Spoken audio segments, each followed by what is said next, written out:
Welcome to the Gooder Podcast. I'm your host, Diana Frank. Hi. As partner and CMO of Retail Voodoo, an award-winning branding agency, I have met and worked with some of the most amazing women in the naturals industry, food, beverage, wellness, fitness. As such, I decided to create the Gooder Podcast to interview these great people and subject matter experts and have them share their insights and expertise to help businesses all around the world become gooder. I'm super excited to introduce my guest today, Linda Appel Lipsius, who is the co-founder of Teatulia Organic Teas. Since 2006, she's been working with her partners in Bangladesh to bring premium 100% organic direct sourced teas and herbs to the United States. Teatulia provides innovative, delicious, and award-winning hot teas and RTDs, I hear we're going to talk a little bit about today, food service iced teas, and canned RTD teas that are sold through the U.S. in grocery, food service, and online. Lipsius has built a universally respected brand known for doing things better. From the 3,000-acre regenerative tea garden itself to Teatulia's stunning sustainable packaging to the long list of awards Teatulia has received for quality and using business as a force for good. She's also named one of Food and Wine's Fortune's 20 most innovative women in food and wine, one of Denver Business Journal's outstanding women in business, and a frequent public speaker. She is a leading voice on topics ranging from entrepreneurship to sustainable business practices to the food and beverage industry in general. Welcome, Linda. How are you today? I'm doing great. Thank you so much for having me. You bet. You're in Denver, right? I sure am. Yep. And it must be good weather today because you went on a hike. Yeah, it's kind of always good weather in Denver. That's very nice, yes. Yeah, just rub it in. I know. Although it should not be 90 degrees when we're almost in October, but yeah. Oh, you're kidding. It's 90? We're going to get to 90 today and tomorrow, yeah. Mm-hmm. Oh, here in Seattle, we are typically, when we enter this time of year, it gets a little damp, but like in the sense of the word damp. And this last week, we're having torrential rain. I would say like the South has it. It's really uncommon and strange. So isn't that how it used to be? No. In the last couple of years that really we'll have spurts of really, really heavy rain. It's not common around here. Seattle is mostly like overcast and a little drizzly. Like we have 47 different words for rain, but torrential rain is not common around here. So, it's okay. It's making up and cleaning up all the smoke out of the air. And oh my gosh. Yes, absolutely. Good. Yes. Well, so first of all, I have to say I'm a huge tea fan, mostly light greens and whites and maybe a rooibos here and there, but typically I'm a jasmine tea girl. So when you reached out to me about the Gooder Podcast, I was really excited. And then the story of how you heard about it was just funny. You don't have to tell the big story, but just the biking component and where you were and what you were doing. Maybe you could give us like a little high level on that because that was fun for me to hear. Oh, like the when I was biking through Missouri. And yes. Yeah. So I over the summer with the kids' camps got canceled, we decided to go and do all sorts of crazy adventures. So we biked across the state of Missouri.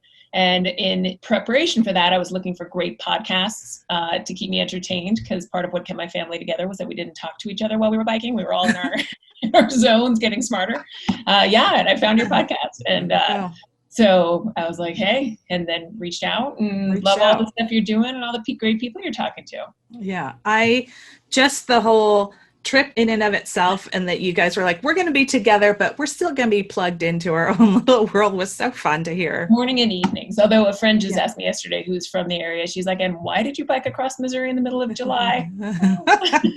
So. Because why not? I don't know. Why not? Right? Sure. Yeah. Exactly. Awesome. So let's get back to Teatulia. Why don't you tell us a little bit about your brand and maybe talk about what's new right now? Yeah. So Teatulia started the business about the foundation of the brand. So we make amazing, beautiful, 100% organic teas.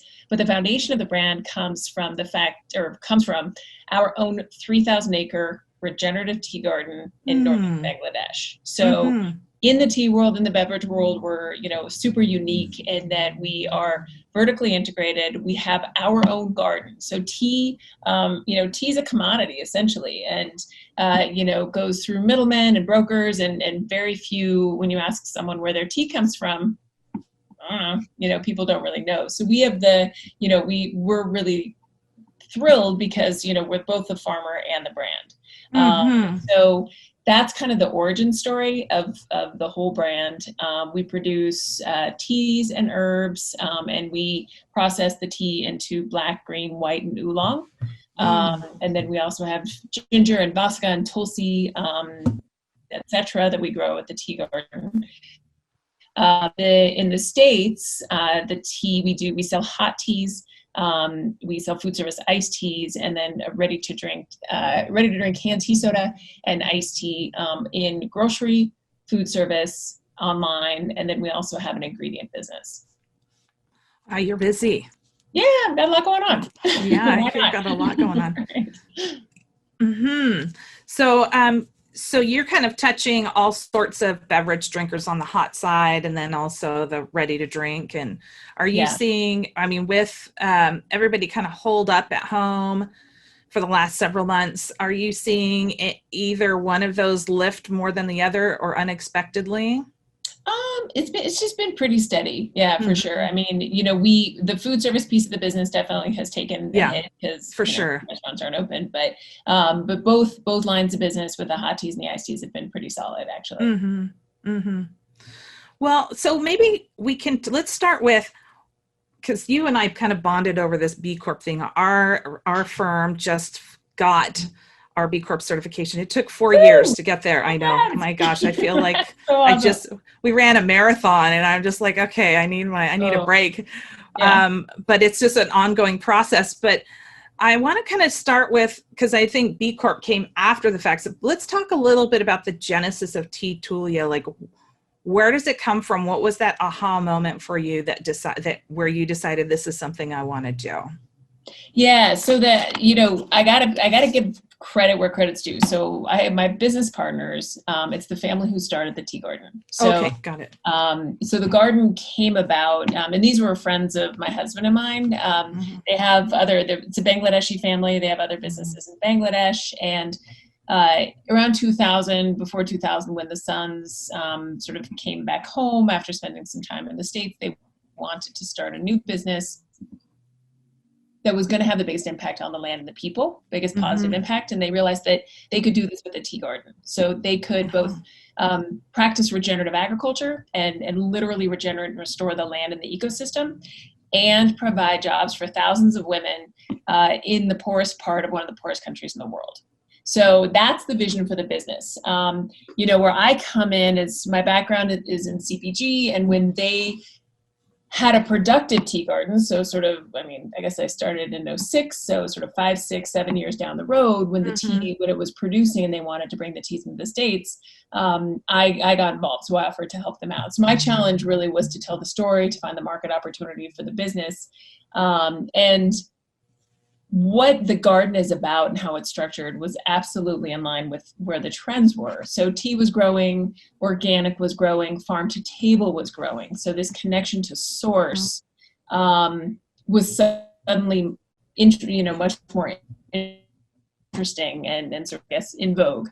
And so everything that we were doing was really fitting into where the market trends were. But it wasn't, we weren't backfitting it, right? That was just how we were built. It was just lucky that it was sort of fitting in. B-Corp came along. We became a B-Corp with third time certified. Same thing, just what we were doing. The ethos of the company, was just really aligned with it. So gotcha. Sustainable regenerative ag, all of our packaging is minimal waste packaging, compostable and biodegradable. So we wanted to make sure that everything that we did on the consumer end was aligning with all the commitments that we'd made at the garden. Gotcha. So were you in Denver at the time when this all started, or were you somewhere else and you moved to Denver? So I was in LA actually when I started working on this for a couple years. And then we moved back to Denver, I think 2 years into it. Well, you've been with B-Corp long enough now, and it's evolved since the very beginning. I know that I guess I just wonder, what part of B Corp were you kind of B Corp like and you found B Corp, or was there something about B Corp where you said, our brand really needs to not only support this, but we also want to kind of push our brand further into that direction? Like, I guess what came first? I don't know how to ask that differently. Yeah, all of it. I mean, it ticked the boxes for us in a bunch of different ways. So for me, it sort of put structure to what we were doing. The beauty of certificates and certifications is that it's an outward expression of what you're doing in sort of a standardized way.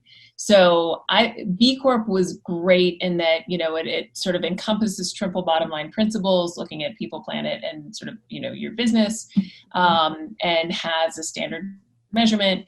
And that was helpful because yes, we're organic, but we're so much more. And I like the pragmatic approach that B Corp took. So to me, it was a very appealing certification. It also wasn't necessarily sort of screaming tree hugger or some of the stuff like it's, one side or whatever. So I like that. It's a community too, which was really great. So to be able to go to, the Champions Retreat or just see all of these B Corps on the shelf and realize that, we're not the only ones doing this. And so there is a movement afoot, which is really, really great. And then the third piece of it that's been really helpful for us is that you have to assess every 2 or 3 years. You're probably closer to it than I am at this point, but you have to assess pretty frequently. And it's a lot of work. I mean, this sort of tool that they use is a wonder of nature. I mean, it's pretty spectacular. Yes, it is. But it's also, we both use it to assess, but we use it to learn. So as we go through the assessment, we find ways that we can get better. And so we always come out of it with loads of action items, all the way from the HR side to how we work with our manufacturers that make us a better company every time post-assessment. So just all around, it's been a really valuable partnership for us. Well, so when you say you learn things about yourself or you learn how to do things better, is there any one particular thing that strikes you as like, I hadn't even considered that and we learned about it through B Corp and now we're doing it or we're striving to do it? Is there an example of that? Oh, tons. Yeah. So the first time we did the reassessment, we didn't have a company handbook. So we, none of this is rocket science. We just had to do it. So we put the company handbook in. We made sure that our maternity paternity policy was, as gracious as it could be. We, unlimited part-time off. We implemented that policy, and even that today, people are like, and it's a little different with work from home now, but people would be like, wait, how do you trust your employees to do the work? I'm like, of course you trust your employees to do the work. Like, if you don't, you have a wonky culture, and so. So on that, this last time we put in place a supplier scorecard. And it was something that we had wanted to do, but it gave us the sort of structure and the way to go about it. So now we're interacting with our suppliers, in a more robust way that's guaranteeing that we're all staying true to the mission. And it's making them better because they're thinking about things that they hadn't done before. So that was the one big thing that we did this last time. And then I think we also did guaranteeing sort of days off for community service. I think we put that in place this last assessment. So just a lot of neat things that, you hopefully have already established a great place to work, but you can always be better or gooder. Or gooder. It's so funny because, the way we're talking about the B Corp is, it is hard work, and I don't want to steer anybody away from it. Those people or those organizations that are considering it and thinking, I just don't have anything new to do. I think what it ended up being for us, and the reason why it was a long road for us, is because there were just certain things that weren't in place, and it just took a while for those certain things to be put into place. But it wasn't really hard. It was just like finding the time to do it, especially when you're a smaller organization, right? Is that kind of your experience too? Yeah. Because it's a lot of documentation. It's a lot of, systematization, which is useful. So in hindsight, you're thrilled you did it, but it's a pain when you're trying to run a business and you're trying to do everything else. And B Corp is in a way, a nice to have. So, I think that's definitely the biggest thing is the resources to do it and the time that it takes to pull it together. And it also kind of messes with your brain sometimes. I mean, when you're doing the assessment, you're like, I hadn't even thought of that. I mean, it's just so intense. I know there were a couple of things like, I'm not even sure how do you do that? And it requires you to just think differently. It really does. It challenges you're like, oh, I guess business doesn't have to operate this way. There's other ways to do it. I like that quite a bit. Were there any things that you and your team struggled with in regards to, were there any decisions where you're like, oh, do you really need to do that? Or it just was challenging because there was an expense associated with it that you weren't sure was the right area to invest in? And your answer might be no, but I just thought I'd ask that. No, I mean, we were, I guess lucky. We didn't have to make any changes even the first time we got certified. So we've any choices we made are just sort of natural evolutions. We didn't have to make any big decisions or choices throughout the process. Yeah. Tell me a little bit about, we talked a little bit, I think, I remember in our dialogue as we were preparing for this, we talked a little bit about Gen Z and kind of creating this blue chain and at Gen Z and the younger millennials specifically, and their desire to see brands participate in initiatives like a B Corp, or at least have those B Corp tenants. Do you want to talk about that a little bit and what you're seeing there? Gen Z will save us. What we're thinking. I think there's just a baked in awareness, in that population of so many things that we've been sort of actively, sort of aggressively promoting and teaching. They're coming up with it, right? Yeah. They're sort of growing up with a lot of the values and the ethos. And, I think I had mentioned I had just been to a food service conference, where these hardcore data geeks are looking at, that population in restaurants and values. And the environment's number one. No, like number 1, 2, and 3. Like it's just so central to how they look at the world, and that I think their place in it and their responsibility, and which is a great thing. And I think for brands that are sort of trying to do things better, you have this population that it's resonating with in a much greater way. So, just kind of, I'm curious. One of the things that, as part of our B Corp process, we saw different ways of being a leader, or some of the ways decision making is made within organizations of a B Corp certification. And I wonder, from your past experience, because you come from a very conventional, you have a conventional background before you came into the space, did you see a difference, or were you bringing kind of what you had hoped or how you were leading into this organization, or did you see a shift? Did you need to make a shift yourself?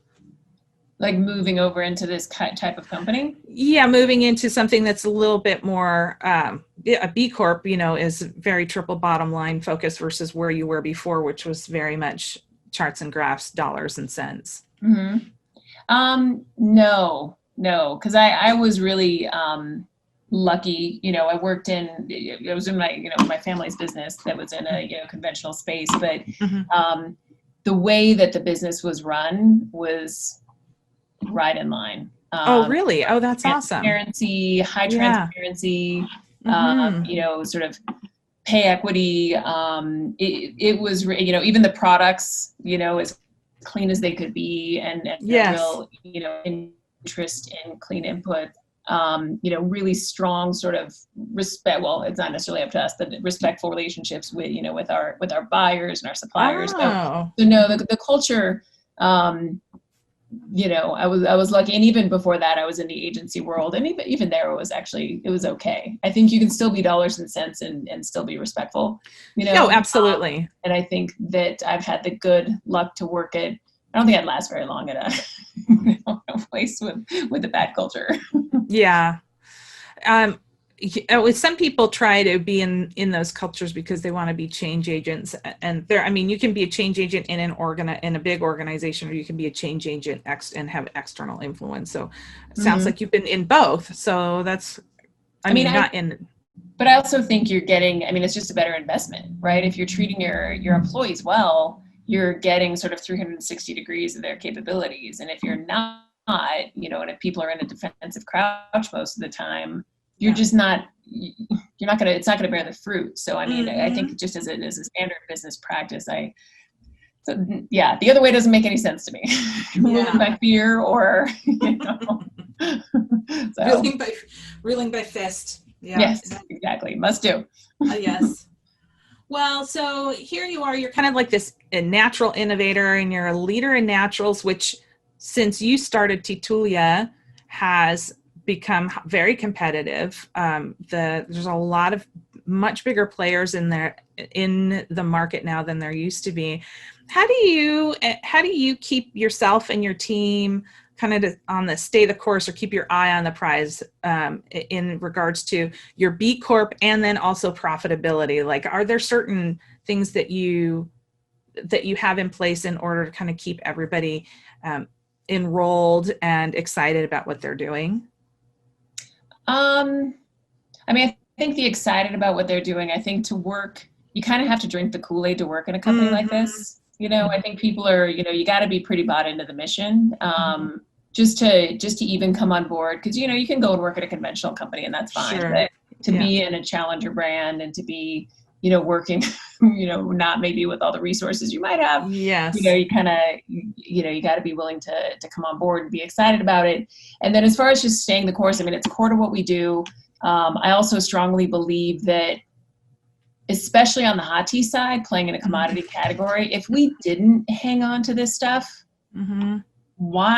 why would you ever buy us? You know what I mean? Like, you just go and, you know, just go buy the, you know, the standard thing you've always drank. Yes. And there's no way to distinguish it. So it's both sticking to what brought us, but also understanding that that's what gives us a right to be here, you know, because it's the story and it's the unique angle and it's the authenticity, especially in a commodity category. Even on the RTD side, you know, I think there's also, you know, some commodity stuff in that category as well. Yeah. But yeah, I think it's just critical to what we do. And I think if we start to lose, you know, the sort of foundational business practices, why? Yeah. You know, why bother? I mean, you know, cost savings for sure. You always want to look for that, but I do think that you can still find those with this while staying in the, you know, in the lane. For sure. Okay. So tell us a little bit about maybe what initiatives are the most important for you right now. Like we talked about biodegradable packaging, ingredient sourcing, the tea garden in Bangladesh. Is there any one place that, because of COVID, you guys might be kind of putting your resources more towards supporting than maybe you were a year ago? Well, you know, a year ago, food service was a big thing. I mean, that's probably right. The biggest shift to the company, the biggest impact of COVID. But I think really our focus right now is we just launched a line of new RTDs, and that's, you know, and that of course launched in March. Great time to launch product. Oh my Expo goodness. West, that didn't happen. Expo West, that didn't happen. That's what a lot of people did. Yeah. So we're, you know, that's where we're still focused. And I think it's maybe more than just a product launch, at least to me. The appeal and the sort of the market size of, you know, canned iced teas is bigger, you know, than hot teas. And, you know, being an impact business, you know, I sort of figure, you know, as many mouths as we can get this product into, the better, because people will be reading the can and they'll understand about organic and they'll understand about regenerative ag. And so going into that space with a product like that is something that, you know, as a company, we're just so excited about, just because it's going to, and the idea of immediate consumption, you know, in a can versus you still have to take your hot tea and put it up. which is great. It has a place, but sort of everything about the RTD space. And I know it's super challenging, and I know it's super competitive, and, and they kind of all are, I get that, but it does open up a universe to us that we're excited about. Yeah. Well, let's be honest. There's no any one category that isn't competitive. There's a lot of smart. I mean, I always crack up when everybody's like, really? This is a really competitive category. I'm like, everything's competitive right now and the internet allows people to take a good idea and create it 47 different ways. And that's really why brand is so paramount, because you could sell features and ingredients and benefits till you're blue in the face. But if you don't stand for anything, those things become commoditized, and who wants to be competing over 1 cent? You know what I mean? Like, you want to be, let's face it, we're all in business to make money. Yes, we want to have a positive impact, but nobody wants to be sweating bullets all the time. And so you want a nice margin. So brand and brand equity and this brand positioning and having something that you stand for, like in your case, or in our case, B-Corp is the thing that we're going to stand on, but it doesn't have to be B-Corp. It could be any number of things that people can move forward with. Yep, agreed. So I get that. So when we're talking about B-Corp certification, and we're talking about consumers now, one of the things that I was wondering to myself is B-Corp still seems to be predominantly more known, well, not 100%, but predominantly more well-known in food and beverage, definitely like a B2B initiative. I wonder, how are you addressing the B-Corp education to consumers, or what do you think we could be doing better so that people understand what that little bug is in the little corner? We're not all athletas with zillion-dollar budgets. So how do smaller organizations like us help raise the awareness with consumers? By encouraging companies like Athleta to do a lot of campaigns as much as possible. That's the hardest piece of this, is the consumer awareness, and probably the most frustrating, because we've all invested a lot in it and believe strongly in it. But I think consumer awareness is still pretty low. And so, it's all over, it's all over our packaging, of course, we've got the bug on the back, as everyone does. And, we talk about it on our website and post about it. I think the smaller brands just posting regularly about it. Something that I also think is really neat is, posting about other B-Corp. So I think because I think for the consumer to understand that this is actually a big community, is pretty helpful to know that we're part of a club that's, not just us, but, and then, one day maybe there'll be lots of opportunity to do a big, public awareness campaign with B-Corp people. So waiting for that. Yes. I'm seeing it more and more here in the Seattle area. I'm seeing restaurants having put B-Corp in there, which is really, really great. But again, that's really great for somebody like me, that awareness. About it. Yeah, for sure. There's I can't remember, there's some supply company, the name escapes me right now, but their awareness campaign is on fire right now. And I'll have to send you the link of, yes. Oh, please do. And in any case, are there any B-Corps that outside of yourself that you are like inspired by? Oh gosh. So many. My favorite is Jenny's ice cream. Yeah. Just because, it's probably the one I frequent the most of anything. Oh gosh, now I'm on the spot. That's okay. Yeah, I just all of them. And I definitely try to, to support the B-Corp.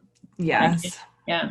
I love the Jenny. So love me some Jenny's. I'm also a Patagonia fan, but Patagonia gets my win. Oh, yes. For every reason that they exist. Yeah, no, I know.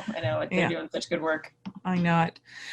So quick question. Now, one of the things that I talked about when you and I were talking about this show was, this bridge between conventional brands and nutrition and kind of better for you and naturals brand, and kind of trying to create a bridge so that people who are quote unquote stuck in this in conventional space, mostly because of price, kind of building that bridge, because we want to start bringing those people. Like it takes a lot to bring somebody from a standard CSD to say something natural, like an RTD, a tea that's an RTD, that's natural and organic, just like yours. Do you think it's possible, like we talked about Athleta, encouraging them, but do you think it's possible for somebody like a Kroger or a Costco to be a B Corp and be able to keep their pricing, just because they have so much influence on a different demographic, on a larger demographic than maybe the ones that we're traditionally talking to? Might be too, it's a kind of an out of field left question, so we're kind of speculating, hypothesizing here, but do you think that's a possibility, or do you think that I'm not sure? I don't know. I do. I mean, I think it's obviously got to be at the highest levels, the commitment. Sure. But I mean, KeHe's a B Corp, and that's a pretty big deal. And, Deno and, the biggest B Corp. So, I mean, big companies are doing it if the commitment is there. And I don't know that it's necessarily, and especially a company's operating at that kind of scale, I don't know that it's a price play, because they've got the purchasing power already, and that's not going to go away. So, and I think, and the other thing that I don't know that, people understand about B Corp is there's so many categories where you can get points, right? So even if maybe your raw materials or your suppliers or you're working on it, you can still overperform on, your HR and your compensation measures and things like that. So there's many, many levers to pull. And the eternal optimist, I think if the leadership is interested, they can make it happen. And it'd be tremendous to get, especially one of the leading retailers or restaurant chains or something very high profile and customer facing to become a B Corp. Ooh, maybe that's a campaign I can start in my spare time. Yes, of course. Please do. I'll help. Oh my goodness. So you are spending a lot of your time in teas and beverages. What kind of trends are you keeping your eye on in beverage, or maybe outside of beverage? It could be in naturals, it could be in fitness and wellness, but are there any trends or brands that you're like, oh, these guys are awesome, I love what they're doing? Yeah, the one that I'm really excited about in beverage, do you know that Rise Coffee? Yes. They're just so cool. I was actually just talking to my team yesterday about that. Like their marketing's great, and they're not frivolous. They're just they're solid, and everyone I've met from that company is just so cool. Like it's I think they're where you are. Are they from Seattle or Portland? I don't think they're in Seattle. I think they might be in Portland. I could be wrong. Anyway, but yeah, so those guys they definitely, struck me, all the kombucha companies, I certainly enjoy the kombucha and the ingredients. And people, the thing that I get excited about, and we actually supply a lot of tea for a lot of kombucha companies, which is pretty neat. But I love seeing people discover kombucha. So on this backpacking trip I was just on, this whole group, like they bought kombuchas for everyone, and people are like, oh my gosh, like this is the neatest thing I've ever had. And I mean, and granted, some people can't stand it, but I feel like it's a real journey of discovery and experience that is kind of waking people up to the potential of beverage. So I think in that space, that's where I, at least I get pretty excited. And just the functional ingredients in RTD that are showing up, it's really neat. Like, it's like, you're saying, can you bring people over from, conventional sodas? I feel like it's a little bit of like a spa opportunity, with some of these products, which is great, and certainly cheaper than a spa. Really, really clean beverages. Yeah, some of it is price point, right? If you're able to buy 2 liters for $1.50, it's making that jump to a $3 or $4 single serve RTD is a stretch, particularly if people are buying it because they are cost conscious. So there's some barriers there. So I'm hoping to start to see incremental decrease in costs on one side and a little bit more desire for adoption on the other side, especially with Gen Z, because we know that Gen Z will go, okay, well, instead of getting 2 coffees, I'll get 1 blank. And so just make more choiceful decision. We'll see that a lot with that particular audience, which is fun and exciting. Oh, and another interesting innovation in coffee ante.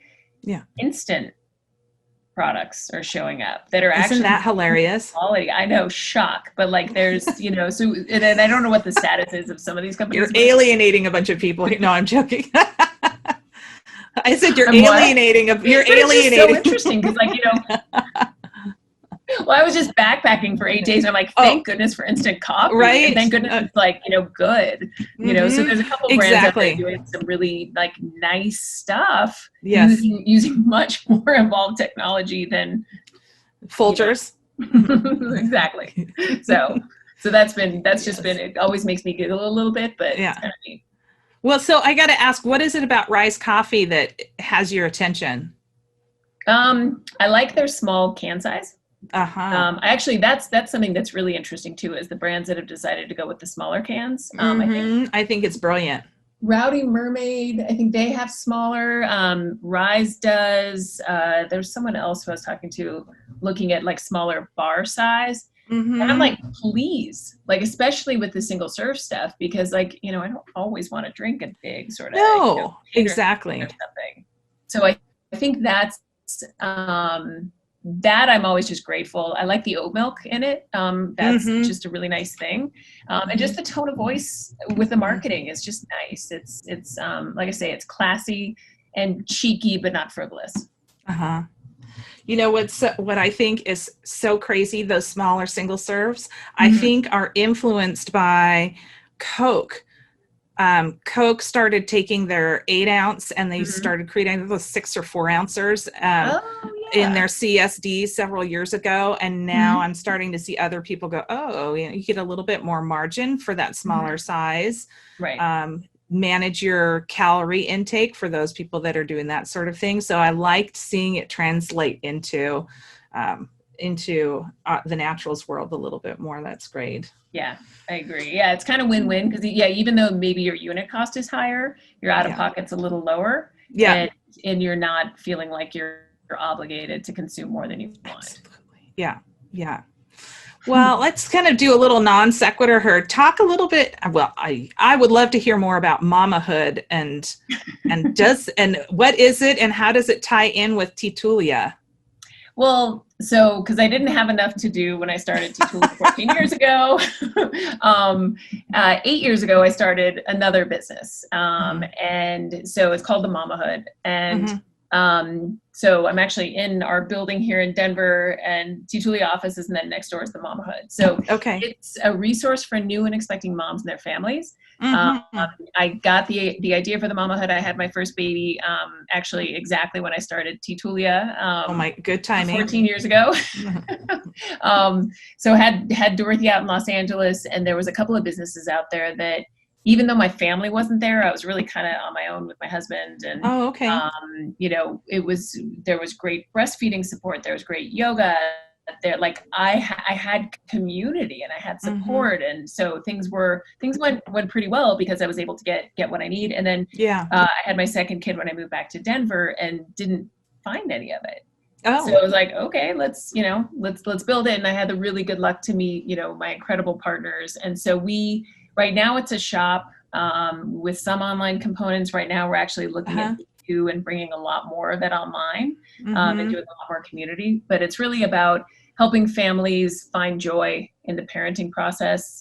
There's so much pressure. There's so much fear. And this is a time of your life that should be much more, extraordinary than I think it is for a lot of folks. So, so it's a super fun business, and we have really cute clothing and great stuff too. So is it kind of like Peps? Do you know what Peps is? Maybe Peps is just Washington State. Peps is a nonprofit organization that kind of pulls expectant families together that all their, like in families of maybe 8 to 10 or 12, and they kind of do it by zip code. It's rent, and the hospitals kind of promote it and go, hey, this is a parenting or moms group. And so all of the parents have in this zip code basically have kids within, I think 6 to 8 weeks of each other. So everybody's kind of going through similar milestones. Okay. Anyways, it's pretty prevalent here in the Seattle area, Washington State area. I could send you a link if it's not in your area. There might be some learnings there. I don't know. Yeah, no, always happy to. I think it's, we're probably a little different. We're just kind of a shop, and people, just come to us, and we do groups, consults, classes, and then we have a shop with products in it too. And we have a studio and a couple consult rooms here. Nice. It's perfect. So it's all about community. It's all about, keeping your sanity and enjoying the ride. Yeah. I know. I'm keeping sanity, enjoying the ride. Absolutely. Speaking of, how are you keeping yourself sane and centered these days? What are you doing personally? Yeah. So it's funny. I was talking to another business owner a couple days ago, and we're both like, this period, it's been weird, and it's not getting any less weird, but like the pause and the sort of distillation of what's important and the good stuff has actually been kind of extraordinary. And so, I've always been, a pretty not fanatical, just committed, runner, and, always. So in the mornings, I work out every morning, just really largely to make sure I don't have to go on meds. I hear you on that. But during this, it's gotten, so I've picked up cycling, which has been amazing and something I've always wanted to do. So started to do that. Over the summer, we did that wacky bike trip. That was magical and amazing. I actually just did a week-long Knowles backpacking trip, something I've looked at doing for 20 years. And I was like, okay, now's the time, why not?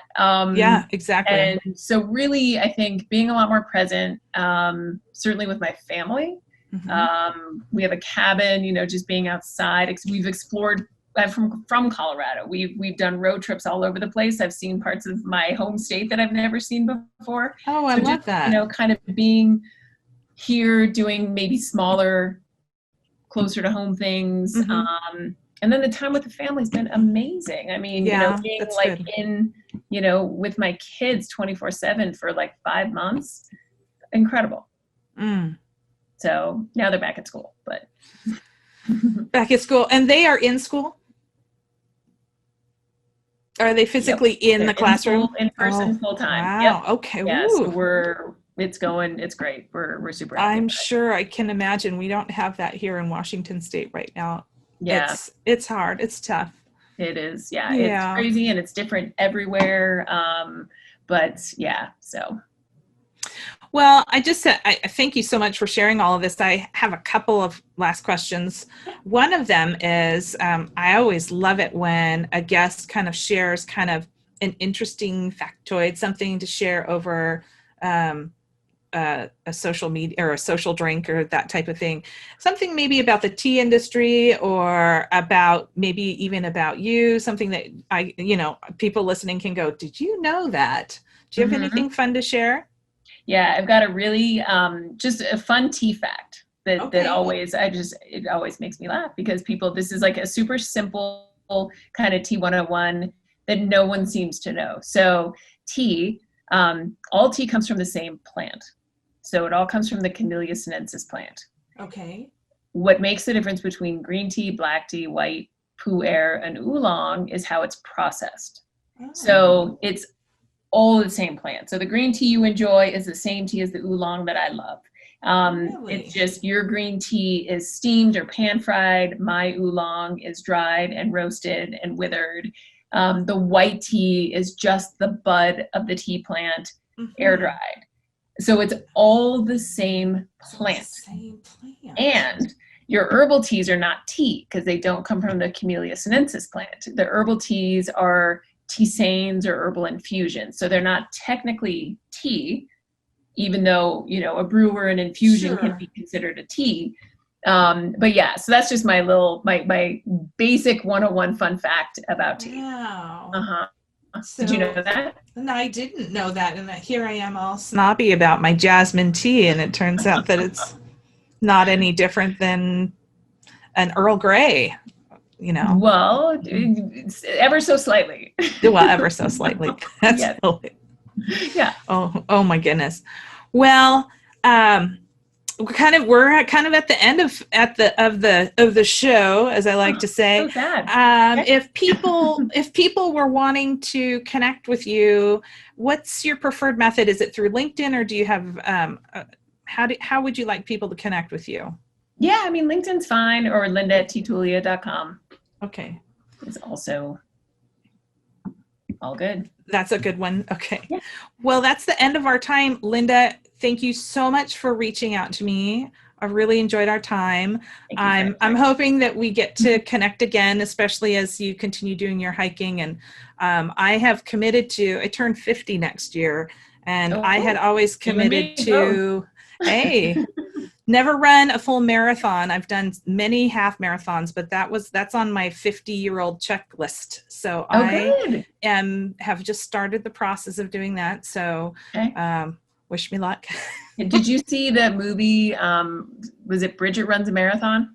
No, but you are not the first person that has told me I should check that out. So that's a movie? It's a movie. It's like I can't remember what her name is. Bridget Runs a Marathon or something. Something like that. Yeah. 9 months ago. It's delightful. And I've run a bunch of marathons, and it's a good one. Yeah. Okay. And it's on Prime, right? I don't know. I saw it. Or it's on one of those. Yeah. I saw it back when we saw movies in theaters. So. Well, I'll have to check that out. Thank you so much for your time today. Thank you. And I'll talk to you again soon. All right. Thanks. This episode is sponsored by Retail Voodoo, a creative marketing firm specializing in growing, fixing, and reinventing brands in the food, beverage, wellness, and fitness industries.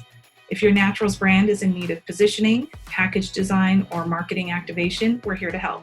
You can find more information at retail-voodoo.com. And so there you go. I hope you enjoyed this episode. Thank you so much for hanging out with us today. And if you haven't already, be sure to subscribe to this channel and share with your network. Until next time, be well and do gooder.